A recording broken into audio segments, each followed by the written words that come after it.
जय सिया राम जी, जय हनुमान। आप श्री राम जी की भक्ति करते हैं और राम जी को अपना मानते हैं, लेकिन आप दर दरों की ठोकर खा रहे हैं। कभी इस धाम पे जाते हैं, कभी उस धाम पे जाते हैं। यहाँ से मेरा भला हो जाएगा, वहां से मेरा भला हो जाएगा, ये मेरा भला कर देगा, वो मेरा भला कर देगा, लेकिन भला कहीं से भी नहीं होता है। और जहां से आपका परम कल्याण और परम भला होने वाला होता है, उस जगह को आप भूल जाते हैं, वहां आप जाते नहीं हैं। वो जगह है मेरे प्रभु श्री राम जी का दरबार, मेरे प्रभु श्री राम जी की शरणागति। जो प्रभु श्री राम जी की शरणागति को ग्रहण कर लेता है, वह अपने जीवन में अखंड सुख वैभव को प्राप्त कर लेता है। ऐसे कई उदाहरण रामचरितमानस में आए हैं।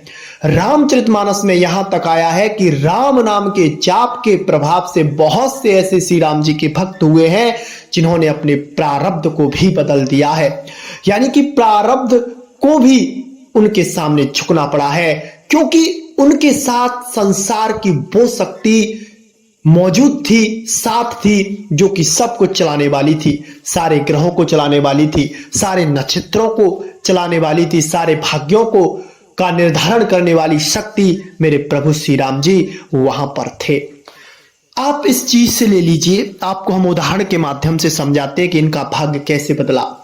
जब सुग्रीव को बाली ने दर दर की ठोकरें खाने पर विवश कर दिया था और सुग्रीव जी गुफाओं में, कंदराओं में छुपते छुपाते हुए फिर रहे थे, फिर श्री हनुमान जी महाराज राम जी को लेके आए और राम जी से उन्होंने मित्रता की, उनकी शरणागति ली, तो उनको फिर किष्किंधा का राज्य प्राप्त हो गया था।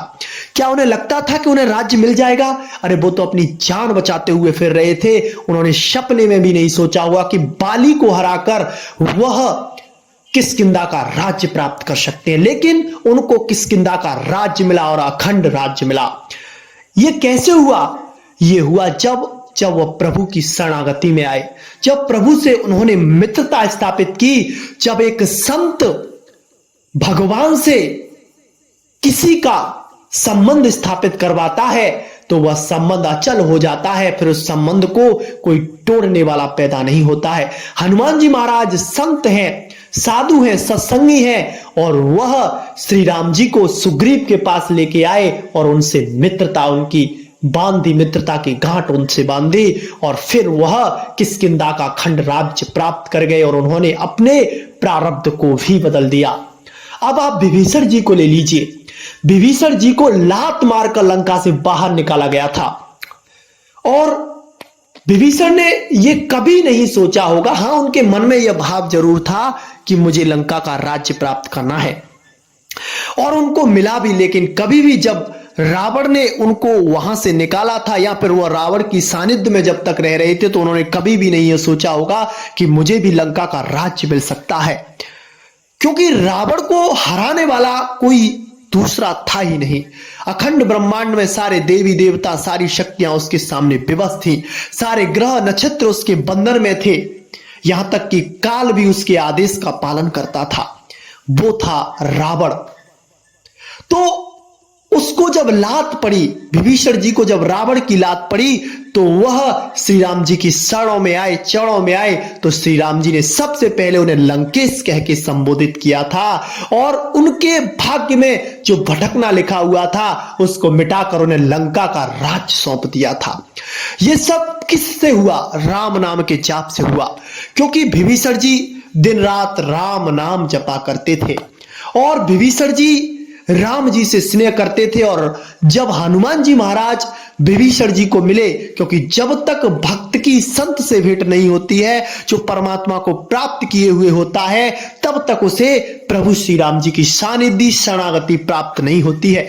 वहां पर विभीषण जी को संत की सानिध्य प्राप्त हुई, हनुमान जी महाराज की सानिध्य प्राप्त हुई, और वह भी राम नाम का जाप करते थे, क्योंकि सत्संगी हमारे श्री हनुमान जी महाराज उनके साथ थे। राम नाम का वह सभी को उपदेश करते थे, राम नाम का जाप वह हमेशा करते रहते थे, रामचरितमानस का वह रसास्वादन करते रहते थे। तो ये आपके सामने जीते जागते उदाहरण हैं रामचरितमानस में। और भी बहुत से उदाहरण हैं जिन्हें हम आपको भाग्य पलटने पर और राम नाम के जाप पर दे सकते हैं। यह सब किससे हुआ? बस राम नाम के जाप से हुआ, बस प्रभु की शरणागति से हुआ और संत के सत्संग से, संत के मेल से प्रभु की प्राप्ति हो गई। और जिसने प्रभु की प्राप्ति कर ली उसने सब कुछ प्राप्त कर लिया है।